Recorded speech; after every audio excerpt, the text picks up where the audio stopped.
శర్మ గారు, రాబోయేది మనకు దసరా. దసరా నవరాత్రులు అసలు ఎందుకు జరుపుకుంటారు? అండ్ దసరా నవరాత్రులలో ఒక్కొక్క రోజు అమ్మవారికి ఒక్కొక్క పేరు పెట్టి మనం పూజలు చేసి అలంకరణ చేసి పూజలు చేస్తుంటాం కదా. అసలు నవరాత్రులు అంటే ఏంటిది, అసలు ఎందుకు చేస్తారు? అండ్ ఇప్పుడు మనకు 11 నవరాత్రులు అని అంటున్నారు, 11 రోజులు చేయాలని అంటున్నారు. అసలు ఏంటిది నవరాత్రుల గురించి చెప్పరా? శ్రీమాత్రే నమః. మనకు ఈ నవరాత్రులు సంవత్సరం మొత్తంలో 4 నవరాత్రులు వస్తాయన్నమాట. ఓకే. ఈ 4 నవరాత్రుల్లో శరన్నవరాత్రులు, శరదృతువులో వచ్చే నవరాత్రుల్ని శరన్నవరాత్రులు అంటారు. అవే దేవీ నవరాత్రులు, దసరా నవరాత్రులు అంటూ ఉంటారు అనమాట. ఈ అమ్మవారి నవరాత్రులు పూర్వం ద్వాపర యుగంలో శ్రీకృష్ణ పరమాత్మ ఆచరించి విజయాన్ని పొందాడు. తర్వాత పంచపాండవులు ఈ వ్రతాన్ని ఆచరించి అలాగే నవరాత్రులు చేసి విజయాన్ని పొందారు కౌరవుల మీద. తర్వాత త్రేతాయుగంలో శ్రీరామచంద్రమూర్తి ఆయన కూడా ఈ దసరా నవరాత్రులు ఆచరించి ఆ అమ్మవారిని అర్చించి దశమ రోజు రావణాసురుడి మీద విజయాన్ని పొందాడు అనమాట. కాబట్టి అంతటి పవిత్రమైనవి ఈ దసరా నవరాత్రులు. ఏదైనా మనం అనుకున్న పని కానీ మనం చేసే పని కానీ దాంట్లో విజయం సాధించాలి అంటే ఈ అమ్మవారిని అర్చించి ఈ 9 రోజులు అర్చించి దశమ రోజు అమ్మవారిని పూజ చేసుకోవడం ద్వారా ఆ సంవత్సరం అంతా కూడా మనం అనుకున్న పనులన్నీ కూడా ఎటువంటి విఘ్నాలు లేకుండా నిర్విఘ్నంగా మనం అనుకున్న పనులన్నీ కూడా జరుగుతాయి అన్నమాట. ఓకే. అయితే ఈ నవరాత్రుల్లో మనకి తెలుగు నెలలో 12 ఉన్నాయి, చైత్రం, వైశాఖం. అవి మనకి 6 ఋతువులు ఉంటాయి. ఈ 6 ఋతువుల్లో మధ్యలోది ఈ శరద్ ఋతువు అనమాట. ముందు వసంత ఋతువు, గ్రీష్మ ఋతువు, వర్ష ఋతువు, దాని తర్వాత ఇది 4వది. ఈ శరద్ ఋతువులో మనకి ఒక కాలం మొత్తం తీసుకుంటే ఈ శరద్ ఋతువు వచ్చేసరికి మంచి ప్రశాంతమైన వాతావరణం, అలాగనే మనస్సు ప్రశాంతంగా ఉండి అమ్మవారిని అర్చించడానికి ఉండే విధంగా ఉండే ఋతువు అనమాట ఇది. అలాగనే ఈ మాసం కూడా మనం ఉదయం అంతా పనిచేసిన తర్వాత సాయంత్రం ఇంటికి వచ్చేసరికి చికాకుగా ఉంటుంది. అక్కడ మనం సంపాదించడానికి బయటకు వెళ్ళినప్పుడు అనేక విధాలుగా కష్టపడి ఇంటికి వచ్చేసరికి అలా ఉంటుంది. ఉదయాన్నే నిద్ర లేచిన వెంటనే ఈ శ్రమంతా మర్చిపోతాం, ప్రశాంతంగా ఉంటుంది. లేచిన వెంటనే మైండ్ పీస్ఫుల్ గా ఉంటుంది. ఆ సమయంలో ఏదైనా చదువుకున్న వేద పాఠశాలలో చదువుకునే పిల్లలను చూసారా, ఉదయాన్నే 4 గంటలకు లేచి చదువుకుంటారు. ఆ ఉదయాన్నే 4 గంటలకి బ్రాహ్మీ ముహూర్తం ఎలాగనో ఈ ఋతువు అలాగనమాట, శరద్ ఋతువు. ఈ మాసం కూడా అలాగా. కాబట్టి ఈ మాసంలో అమ్మవారిని దర్శించడం ద్వారా మనం అనుకున్న పనులన్నీ కూడా దిగ్విజయంగా జరుగుతాయి అన్నమాట. ఈ శరద్ ఋతువుకి ఉన్న ప్రత్యేకతది. ఒక గిన్నెలో నీళ్లు తీసుకొని అక్కడ వచ్చి పెట్టామనుకోండి, అవి కదులుతూ ఉంటాయి, అవి కొంతసేపటికి మళ్ళా స్థిమితంగా ఉంటాయి. అలాగనే మన మనస్సు కూడా అంతే. ఈ ఋతువులన్నీ కూడా తలసరిగా ఉన్నప్పుడు ఈ శరద్ ఋతువులో మన మనస్సు ప్రశాంతంగా ఉండి అమ్మవారికి అర్చన చేయడానికి ఉపయోగపడుతుంది అనమాట. సరే, ఇక ఈ నవరాత్రుల విషయానికి వస్తే 9 రోజులు. ఈ 9 రోజులు కూడా ఒక దీక్ష అంటే నియమం. ఈ నియమం ఏంటంటే, నేను ఈ పూజ చేస్తున్నాను, అమ్మవారి నవరాత్రుల్లో పూజ చేసుకుంటున్నాను, మాంసాహారం తినను, మద్యపానం సేవించను, అలాగే నేను బ్రహ్మచర్యం పాటిస్తాను, భూశయనం చేస్తాను అనేది నియమమే. ఆ నియమాన్నే దీక్ష అంటారు. ఈ 9 రోజులు దీక్షగా ఉండి అమ్మవారిని 10వ రోజు పూజ చేసి మన శరీరంలోనే ఒక తెలియని శక్తి వచ్చి మనం అనుకున్న పనులు అలాగే విజయం సాధించడానికి తోడ్పడుతుంది అనమాట. ఈ 9 రోజులు కూడా అమ్మవారిని ఒక్కొక్క రోజు ఒక్కొక్క అవతారంగా అమ్మవారికి పూజ చేస్తూ ఉంటారు. మనం విజయవాడ దుర్గా అమ్మవారిని కనుక తీసుకుంటే నవరాత్రులు జరుగుతూ ఉంటాయి. ఈ విజయవాడ దుర్గా నవరాత్రులే ఒక 60-70 సంవత్సరాలు వెనక్కి వెళ్ళాము అంటే అమ్మవారికి అవతారాలు ఏముండవు. అమ్మవారిని నవరాత్రుల్లో అర్చించడమే ఉంటుంది. కొంతకాలం తర్వాత కాలక్రమేణా అక్కడ పండితులు ఆ అమ్మవారి నవరాత్రుల్లో ఒక్కొక్క రోజు ఒక్కొక్క అమ్మవారిగా అలంకరణ చేస్తూ ఆ అమ్మవారిని సేవిస్తూ చేస్తూ ఉన్నారనమాట. అయితే మొదటి రోజు బాలా త్రిపుర సుందరిగా, తర్వాత గాయత్రీదేవి, లేదా అన్నపూర్ణాదేవి, లేదా సరస్వతీదేవి, ఇలా 9 రోజులు కూడా 9 అలంకారాలు చేసి అమ్మవారిని పూజించడం జరుగుతుంది అనమాట. ఈ దేవతలందరూ కూడా ఒక్కొక్క రోజు ఒక్కొక్క శక్తి, ఒక్కొక్క దేవతను పూజించడం ద్వారా ఆయా శక్తి ద్వారా ఆ దేవత ద్వారా మనం అనుకున్న పనులు జరగడానికి చేస్తూ ఉంటాం అనమాట. ఇప్పుడు మొదటి రోజు బాలా త్రిపుర సుందరి దేవి. ఈ బాలా త్రిపుర సుందరి భండాసురుడు అనే రాక్షసుని వధిస్తుంది అనమాట. ఆ వధించడానికి ఈ బాలా త్రిపుర సుందరి దేవి ఉద్భవిస్తుంది. మనకి ఆంధ్రాలో చూస్తే త్రిపురాంతకంలో, మార్కాపురం దగ్గర త్రిపురాంతకంలో ఈ అమ్మవారి ఉద్భవం ఉంటుంది అనమాట. బావిలోంచి ఉద్భవిస్తుంది ఆ అమ్మవారు. సాధన చేయడానికి అలాగే సాధకులకి మంచి ఫలితాన్ని పొందడానికి ఈ బాలా త్రిపుర సుందరి దేవిని అర్చిస్తారనమాట. చిన్నపిల్లలందరినీ కూడా తీసుకొచ్చి ఆ బాలా త్రిపుర సుందరిగా భావించి ఆ పిల్లలకి పూజ చేస్తూ ఈ బాలా త్రిపుర సుందరి దేవిని ఆరాధిస్తారు. మొదటి రోజు బాలా త్రిపుర సుందరి దేవి, ఆశ్వేజ శుద్ధ పాడ్యమి. ఆశ్వేజ శుద్ధ విద్య రెండవ రోజు వచ్చేసరికి గాయత్రీదేవి. ఈ గాయత్రీదేవి వేదాలన్నిటికీ అధిష్టాన దేవత. నగాయత్ర్యా పరం మంత్రం నమాతు పరదేవత. అంటే వేదాలన్నింటిలో గాయత్రి మంత్రానికి మించిన మంత్రం లేదు, దేవతల్లో తల్లిని మించిన దైవం లేదు. కాబట్టి ఈ గాయత్రీదేవిని పూజ చేసుకోవడం ద్వారా మంచి జ్ఞానాన్ని ప్రసాదిస్తారు. అలాగనే వేద విద్య చేసే వాళ్ళు ఈ గాయత్రీదేవి అనుష్ఠానం ఎక్కువ చేస్తూ ఉంటారు అనమాట. ఈ గాయత్రీదేవి అనుగ్రహం వల్ల మంచి విద్యాబుద్ధులు అవన్నీ కూడా జరుగుతాయి అన్నమాట. ఈ గాయత్రీదేవి రెండవ రోజు. ఇక ఈ మూడవ రోజు వచ్చేసరికి ఆశ్వేజ శుద్ధ తృతీయ. ఈ మూడవ రోజు అన్నపూర్ణాదేవి. ఈ అన్నపూర్ణాదేవిని నవరాత్రుల్లో అన్నపూర్ణాదేవిగా అర్చించడం వల్ల అన్నపానాదులకి లోటు లేకుండా ఉంటుంది. ఈ అన్నపూర్ణాదేవి కాశీలో ఉంటుంది. అన్నపూర్ణాదేవి పూజ చేసుకోవడం వల్ల మన ఇంటికి ఒక 10 మంది వచ్చినా కానీ అన్నానికి ఎటువంటి లోటు లేకుండా వాళ్ళకి పెట్టే విధంగా, అన్నం పెట్టే విధంగా ఉంటుందన్నమాట. మనం ఒక దేవతని కానీ ఒక దేవుడిని కానీ కోరుకోవాలి అంటే ఏం కోరుకోవాలి అంటే, అమ్మ ఎప్పుడు పెట్టే విధంగానే ఉండాలి, నేను 10 మంది వస్తే వాళ్ళకి అన్నం పెట్టే విధంగా, వాళ్ళ కడుపు నింపే విధంగా ఉండాలి అని చెప్పి కోరుకోవాలన్నమాట. అటువంటి వరాన్ని ఈ అన్నపూర్ణాదేవి ఇస్తుంది. అంటే ఒకళ్ళ దగ్గర చేయి చాచకుండా మన ఇంటికి వచ్చి ఒకళ్ళు చేయి కడుకుంటున్నారంటే అది మన అదృష్టంగా భావించాలి. కొంతమందికి భోజనం పెట్టాలని కోరికగా ఉంటుంది, ఎదుటి వాళ్ళకి కానీ ఎవరికైనా బ్రాహ్మణులుగా లేకపోతే లేని వాళ్ళకి పెట్టాలని ఉంటుంది, కానీ వాళ్ళ దగ్గర ఉండదు. ఈ దేవతను అర్చించడం వల్ల ఆ పొరుగు వారికి మనం పెట్టే విధంగా, అన్నం పెట్టే విధంగా చేస్తుంది అన్నమాట ఈ మాత. అంటే ఇంట్లో అన్నపానాదులకి లోటు లేకుండా, అంటే ధనధాన్యాలతో సమృద్ధిగా ఉండాలి అంటే ఎదుటి వాడికి పెడుతున్నాం అంటే మనకు ఉండే కదా, మనకు ఉంది కాబట్టి ఎదుటి వాళ్ళకి పెట్టగలుగుతున్నాం. అటువంటి సిరి సంపదలన్నీ కూడా ఈ అన్నపూర్ణాదేవి ఇస్తుంది అనమాట. ఇంట్లో ధాన్యాదులకి ఎటువంటి లోటు లేకుండా ఈ అమ్మవారు చూసుకుంటుంది మూడవ రోజు. ఇక నాలుగవ రోజు వస్తే ఆశ్వేజ శుద్ధ చతుర్థి. నాలుగవ రోజు కాత్యాయని దేవి. అయితే మనం ఇంతకుముందు చెప్పుకున్నాం, ఇంతకుముందు ఈ అవతారాలు ఏమీ లేవు, అమ్మవారిని మాత్రమే పూజిస్తూ ఉండేవాళ్ళు. కొంత కాలక్రమేణా ఈ ఒక్కొక్క రోజు ఒక్కొక్క అమ్మవారి అలంకరణ చేసి ఆయా దేవతని అర్చిస్తూ ఉన్నామని చెప్పి చెప్పుకున్నాం. అయితే ఈ సంవత్సరం 2025వ సంవత్సరం కాత్యాయని అమ్మవారిని తీసుకొచ్చారు. ఈ సంవత్సరం చవితి అనేది 2 రోజులు వచ్చింది, తిథి 2 రోజులు వచ్చింది అనమాట. ఈ చవితి తిథి వచ్చేసరికి 11 రోజులు, 11 అవతారాలు వచ్చాయి. కాబట్టి ఈ కాత్యాయని అమ్మవారిని తీసుకొచ్చారు. ఈ కాత్యాయని అమ్మవారికి పూజ చేసుకోవడం వల్ల, కాత్యాయని అమ్మ ఆరాధన వల్ల ఆడవారికి వివాహం కాని వారికి త్వరగా వివాహం జరుగుతుంది అనమాట. కాత్యాయని వ్రతం అనేది కూడా ఉంది. ఆ కాత్యాయని వ్రతం 7 వారాలు కనుక ఈ వ్రతాన్ని చేసుకున్నట్లయితే ఆడవారికి కోరుకున్న వరుడు దొరుకుతాడు, అలాగనే మంచి వరుడు దొరుకుతాడు అనమాట. కాబట్టి ఈ కాత్యాయని దేవిని అర్చించడం వల్ల వివాహం కాని వారికి త్వరగా వివాహం అయ్యే అనుకూలత ఎక్కువగా ఉంటుంది అనమాట. ఏది 4వ రోజు ఈ కాత్యాయని అమ్మవారిని పూజ చేసుకోవడం వల్ల. తర్వాత 5వ రోజు. ఈ 5వ రోజు కూడా చతుర్థే ఉంది, చవితే ఉంది. ఆ రోజు మహాలక్ష్మి అవతారంగా పూజ చేస్తున్నాం ఈ 2025వ సంవత్సరంలో. ఈ మహాలక్ష్మి అమ్మవారు సంపదనిస్తుంది. సంపద అంటే అందరూ డబ్బు అనుకుంటూ ఉంటారు, డబ్బు కాదు. డబ్బు లేని వాడికి డబ్బు ఒక్కటే ప్రాబ్లం. ఆ డబ్బు ఉంటే ప్రాబ్లమ్స్ అన్ని సాల్వ్ అయిపోతాయి. కానీ డబ్బు ఉన్నవాడికి ఆ డబ్బు తప్ప అన్ని ప్రాబ్లమ్సే. సరిగ్గా తిండి తినలేడు, మంచి నిద్రపోలేడు, బయట ఆరోగ్యంగా ఉండలేరు, అలాగే కుటుంబంతో సరదాగా ఉండలేరు, ఇవేవి ఉండవు. డబ్బుకి అది కాదు లక్ష్మి అంటే, అది కాదు. లక్ష్మి అంటే ఆనందంగా, సంతోషంగా, సుఖంగా ఉండటం.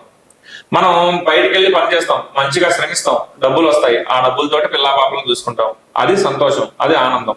కాసేపు ఇంటికి వచ్చిన వెంటనే పిల్లలు మనతో ఆడుకుంటూ ఉంటారు, అది.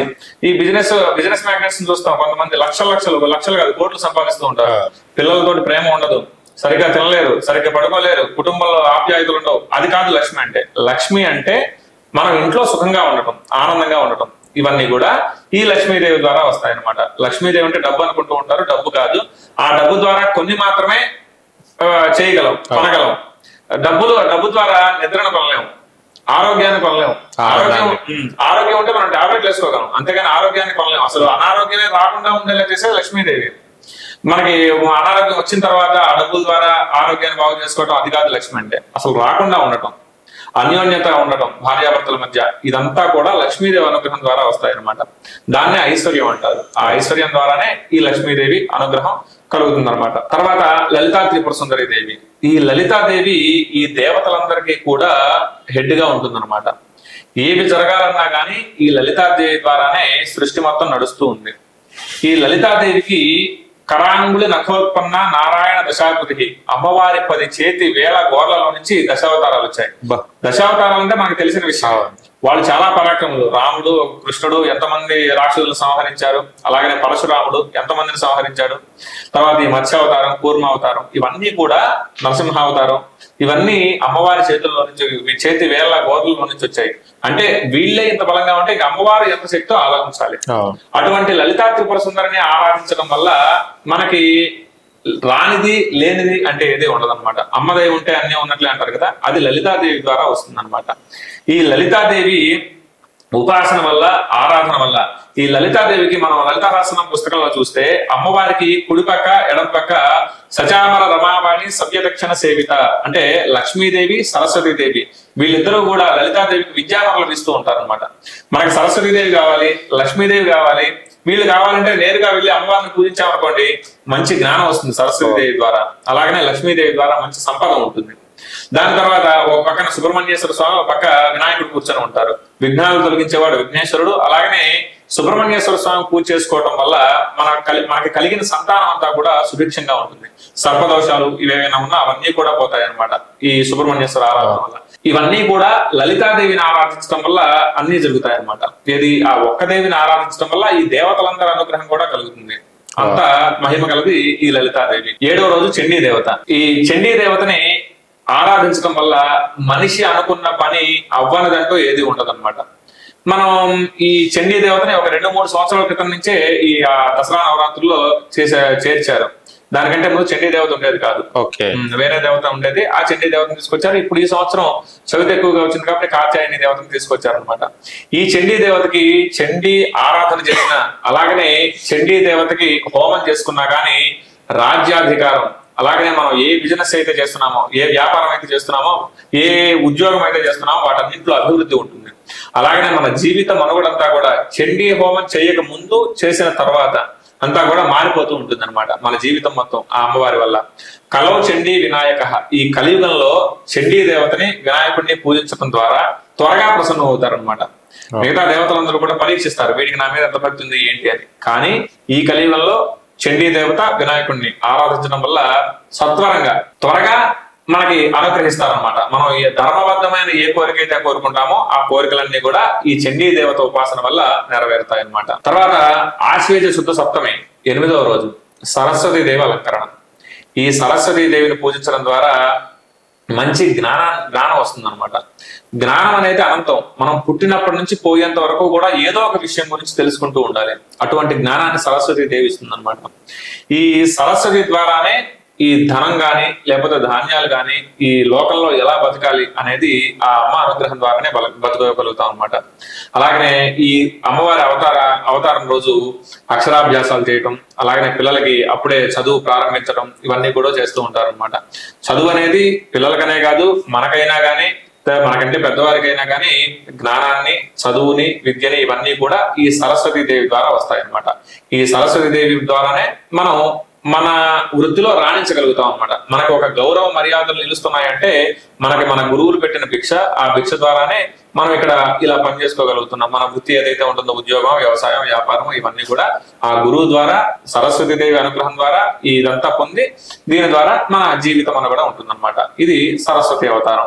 తర్వాత ఆశ్వేజ శుద్ధ అష్టమి, దుర్గాష్టమి. ఈ రోజు దుర్గాదేవి అలంకరణ అనమాట. ఆ అమ్మవారు అక్కడ ఉన్నది విజయవాడ దుర్గాదేవి. ఈ దుర్గాదేవి అలంకరణ. ఈ దుర్గాదేవిని పూజ చేసుకోవడం వల్ల మనిషికి కష్టాలు అనేవి సహజం. పూర్వ జన్మలో చేసుకున్న పాపాల వల్ల ఈ జన్మలో కష్టాలు అనుభవిస్తూ ఉంటాం. ఈ దుర్గాదేవికి పూజ చేసుకోవడం వల్ల కష్టాలన్నీ కూడా పోయి సుఖాలు అనుభవించడానికి, దుర్గా అనేది దుర్గతిని పోగొట్టేది, మంచి గతిని ఇచ్చేదన్నమాట. ఆ దుర్గాదేవి అనుగ్రహం వల్ల మంచి శుభాలు చేకూరుతాయి. ఈ నవరాత్రుల్ని చేసుకోవడం, అలాగే ఈ దుర్గాదేవిని రచించడం ద్వారా మనం అనుకున్న పనులన్నీ కూడా దాంట్లో విజయం చేకూరుతాయి అనమాట. తర్వాత ఆశ్వేజ శుద్ధ నవమి అంటే 10వ రోజు మహిషాసుర మర్దిని. ఈ మహిషాసుర మర్దిని అమ్మవారు దేవతలందరూ కలిసి ఆ అమ్మవారు మహిషాసుర మర్దిని రాక్షసులను చంపాలి అంటే మహిషాసుర మర్దిని అవతారం ఎత్తాలి. రక్తబీజుడు అనే ఒక రాక్షసుడు ఉంటాడు. ఆ రాక్షసుడికి వరం ఉంది. ఏం వరం అంటే అతన్ని శిరస్సు కనుక ఖండిస్తే అతన్ని శరీరం నుంచి ఎన్ని రక్త బిందువులు అయితే పడతాయో, అంటే రక్తం కింద పడితే మరలా ఎన్ని బిందువులు అయితే పడతాయో అంతమంది రాక్షసులుగా మారుతాడు అనమాట రక్త బీజుడు. అలాంటి సమయంలో ఈ అమ్మవారు ఘోరమైన యుద్ధం చేస్తే ఆ నరికిన వెంటనే ఆ రక్తం అంతా పోయి కొన్ని వేల లక్షల రాక్షసులుగా పుడతారనమాట. కాబట్టి రాక్షసులను సంహరించేటప్పుడు అమ్మవారు నాలుక బయటికి జాపి ఆ నాలుక మీద భూమి మీద రక్తం పడకుండా ఆ నాలుకని అడ్డం పెట్టి ఆ రక్తాన్ని స్వీకరిస్తుంది. అప్పుడు ఆ రాక్షసుడు సంహరింపబడతాడు అనమాట. కాబట్టి ఆ కాళిదే అవతారం. మంచి శక్తి అలాగనే మంచి జ్ఞానం రావాలన్నా ఈ కాళీ దేవతను చేసుకోవడం వల్ల శక్తి బుద్ధి ఇవన్నీ కూడా కాళీ దేవత ద్వారా వస్తాయన్నమాట. దాని తర్వాత 11వ రోజు ఆశ్వీజ శుద్ధ దశమి, రాజరాజేశ్వరి దేవి. ఈ దేవతలందరినీ ఆరాధించిన తర్వాత 10వ రోజు దశమి రోజు ఈ అమ్మవారిని ఆరాధించడం వల్ల ఈ 9 రోజులు చేసుకున్న శక్తి అలాగనే ఈ 10వ రోజు అమ్మవారిని చేసుకోవడం వల్ల మంచి బుద్ధి జ్ఞానం ఇవన్నీ కూడా ఈ రాజరాజేశ్వరి ద్వారా వస్తాయన్నమాట. ఈ 10 రోజులు నిష్టగా ఉండి ఎంతైతే చేసుకుంటామో ఆ ఒక్క రోజుతోటి ఆ రాజరాజేశ్వరిని దేవిని అర్చించడం ద్వారా ఇవన్నీ కూడా ఈ 9 మంది ఇచ్చే వరాలన్నీ కూడా ఈ రాజరాజేశ్వరి ద్వారా మనం పొందొచ్చు అనమాట. అంటే ఇప్పుడు ఈ 9 రోజులు ఉపవాసం ఉండి బ్రహ్మచర్యం చేస్తూ అలాగనే మధ్య మాంస పానాలు లేకుండా ఉంటాం కాబట్టి ఇదంతా కూడా ఈ శక్తి అంతా కూడా మన శరీరంలోకి వచ్చి ఆ 10వ రోజు ఆ రాజరాజేశ్వరి దేవిని అర్చించడం ద్వారా ఆ శక్తి అంతా కూడా మనలోకి వచ్చి ఆ సంవత్సరం అంతా కూడా మనం అనుకున్న పనులన్నీ కూడా ఎటువంటి ఆటంకాలు లేకుండా నిర్విఘ్నంగా జరుగుతూ ఉంటాయి అన్నమాట. కాకపోతే ఈ నవరాత్రుల్లో విజయవాడని ఫాలో అయ్యే వాళ్ళు కొంతమంది ఉంటారు. మన ఈ జూబ్లీ హిల్స్ పెద్దమ్మ తల్లి టెంపుల్ లో కూడా ఈ అలంకారాలు కొన్ని రోజులు అటు ఇటుగా అవుతూ ఉంటాయి అనమాట. కాకపోతే ఎవరు దేనిని ఆచరిస్తూ ఉన్నారో దానిని చూసుకుంటే సరిపోతుంది. విజయవాడ అంటే దుర్గాదేవిని, అలాగనే ఇక్కడ హైదరాబాద్ వాళ్ళు కొంతమంది పెద్దమ్మ తల్లిని, అలాగనే శ్రీశైలం వాళ్ళకి కొన్ని ఇది పూర్తి విరుద్ధంగా ఉంటుంది అనమాట ఆచారం, శైలపుత్రి అని చెప్పేసి.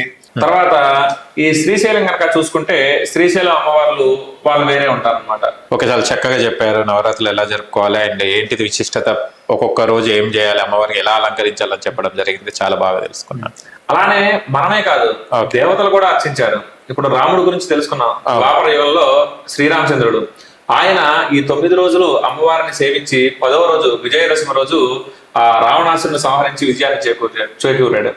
అలాగనే ద్వాపర యుగంలో చూసుకుంటే శ్రీకృష్ణ పరమాత్మ పాండవుల వెనక ఉండి ఈ అమ్మవారిని ఉపాసన చేసే విధానాన్ని చెప్పి వాళ్ళతోటి చేయించి తర్వాత వాళ్ళతోటి విజయం చేకూర్చేలా చేశాడనమాట ఈ శ్రీకృష్ణ పరమాత్మ. అది దేవతలు కూడా అమ్మవారిని అర్చించారు. కాబట్టి మనం కూడా అర్చించి ఆ దేవతలు ఏదైతే విజయాన్ని పొందారో మనం కూడా అదే విధంగా విజయాన్ని పొందాలి అని చెప్పి ఆ అమ్మవారిని కోరుకుందాం. ఓకే శర్మ గారు, థ్యాంక్ యూ సో మచ్.